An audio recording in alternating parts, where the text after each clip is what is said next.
प्रारंभिक जीवन, एक दिव्य शुरुआत। ईसा मसीह का जन्म आज से लगभग 2000 साल पहले बेथलहम, फिलिस्तीन के एक छोटे से अस्तबल में हुआ था। दिव्य घोषणा। ईसाई मान्यताओं के अनुसार स्वर्गदूत जिब्राइल ने मरियम, वर्जिन मेरी को दर्शन दिए और बताया कि वे पवित्र आत्मा की शक्ति से एक पुत्र को जन्म देंगी जिसका नाम ईसा रखा जाएगा। अस्तबल में जन्म। उस समय के राजा हेरोदेस ने जनगणना का आदेश दिया था, जिसके कारण मरियम और उनके पति यूसुफ को अपने पैतृक स्थान बेथलहम जाना पड़ा। वहां जगह न मिलने के कारण ईसा का जन्म एक चरनी, जानवरों के खाने की जगह में हुआ। मिस्र की यात्रा। राजा हेरोदेस को जब पता चला कि यहूदियों का राजा पैदा हुआ है तो उसने सभी नवजात शिशुओं को मारने का आदेश दे दिया। ईसा की जान बचाने के लिए यूसुफ और मरियम उन्हें लेकर मिस्र चले गए। नासरत में पालन पोषण।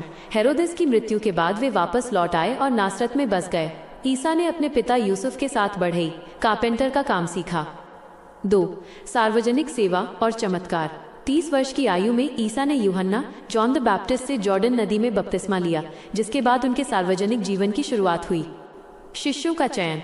उन्होंने 12 साधारण लोगों को अपना शिष्य अपोस्टल्स चुना, जिनमें मछुआरे और आम लोग शामिल थे। शिक्षाएं। ईसा ने पहाड़ों पर दिए गए उपदेशों, सर्मन ऑन द माउंट के माध्यम से प्रेम, क्षमा और शांति का संदेश दिया। उन्होंने कहा, अपने शत्रुओं से भी प्रेम करो और परमात्मा का राज्य तुम्हारे भीतर है। चमत्कार। बाइबल के अनुसार उन्होंने कई चमत्कार किए। अंधों को रोशनी दी और बीमारों को चंगा किया। पानी पर पैदल चले। केवल 5 रोटियों और 2 मछलियों से हजारों लोगों को भोजन कराया। लाजरस नामक व्यक्ति को मृत्यु के बाद पुनः जीवित किया। 3. विरोध और गिरफ्तारी। जैसे जैसे ईसा की लोकप्रियता बढ़ी, वहां के कट्टरपंथी धर्मगुरु उनसे ईर्ष्या करने लगे। उन्हें लगा कि ईसा उनके धार्मिक प्रभुत्व को चुनौती दे रहे हैं। यरूशलेम में प्रवेश। ईसा जब गधे पर सवार होकर यरूशलेम पहुंचे तो लोगों ने खजूर की डालियां बिछाकर उनका स्वागत किया। इसे आज पाम संडे के रूप में मनाया जाता है। अंतिम भोज, द लास्ट सपर। अपनी गिरफ्तारी से पहले ईसा ने अपने शिष्यों के साथ आखिरी भोजन किया। उन्होंने रोटी और अंगूर के रस को अपने शरीर और लहू का प्रतीक बताते हुए शिष्यों को आपस में प्रेम करने का आदेश दिया। विश्वासघात। उनके एक शिष्य यहूदा इस्करियोती ने चांदी के 30 सिक्कों के बदले में ईसा को गिरफ्तार करवा दिया। 4. क्रूस पर चढ़ाया जाना, मृत्युदंड। ईसा पर राजद्रोह और ईशनिंदा का आरोप लगाया गया। रोमन गवर्नर पोंटियस पिलातुस ने भारी दबाव में उन्हें क्रूस क्रॉस पर चढ़ाने की सजा सुनाई। कठिन मार्ग। उन्हें कांटों का ताज पहनाया गया, कोड़े मारे गए और अपना भारी क्रूस खुद उठाकर गोलगोथा नामक पहाड़ी तक जाना पड़ा। क्षमा का संदेश।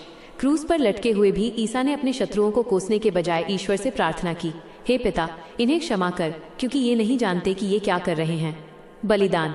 दोपहर के समय ईसा ने अपने प्राण त्याग दिए। उस समय आकाश में अंधेरा छा गया और धरती कांप उठी। यह दिन गुड फ्राइडे के रूप में याद किया जाता है। 5. पुनरुत्थान, मृत्यु पर विजय। ईसा के शव को एक गुफा, कब्र में रखा गया और उसके द्वार पर एक भारी पत्थर लगा दिया गया। जी उठना। तीसरे दिन जब कुछ महिलाएं कब्र पर गईं, तो उन्होंने देखा कि पत्थर हटा हुआ था और कब्र खाली थी। स्वर्गदूत ने उन्हें बताया कि ईसा जी उठे हैं। दर्शन।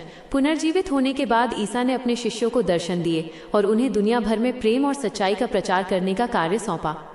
स्वर्गारोहण। 40 दिनों तक धरती पर रहने के बाद वे अपने शिष्यों के सामने स्वर्ग चले गए। ईसा के जी उठने की खुशी में ही ईस्टर का त्योहार मनाया जाता है। निष्कर्ष। ईसा मसीह की कहानी केवल एक व्यक्ति की जीवनी नहीं है, बल्कि यह त्याग, करुणा और बिना शर्त प्रेम का प्रतीक है। उन्होंने सिखाया कि मृत्यु अंत नहीं है, बल्कि सत्य और सेवा के मार्ग पर चलने वालों के लिए यह एक नई शुरुआत है।